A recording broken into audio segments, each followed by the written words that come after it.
Seorang pilot Angkatan Udara Israel secara tidak sengaja melepaskan tembakan dari helikopter Apache. Tembakan itu hampir mengenai tentara Zionis yang sedang berperang di jalur Gaza.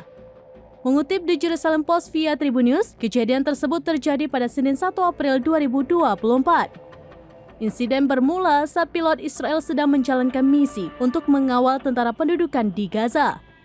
Namun saat bertugas, sang pilot mengaku salah menekan tombol yang ada pada helikopter. Kesalahan tersebut membuat helikopter melepaskan tembakan ke arah tentara Israel yang ada di darat. Sementara tidak ada laporan tentara yang terluka, meski dari tembakan itu memicu kebakaran di sekitar lokasi. Menanggapi kejadian ini, pejabat Angkatan Udara Israel mengaku sangat terkejut. Pasalnya pilot yang tak sengaja melepaskan tembakan itu diketahui sebagai perwira tinggi dengan pengalaman bertahun-tahun. Belakangan diketahui sosoknya berinisial Kolonel Y, Komandan Angkatan Udara Ramon.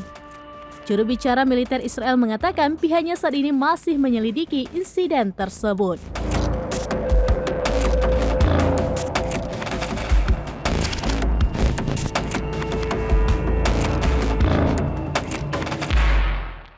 Download Tribun X sekarang, menghadirkan lokal menjadi Indonesia.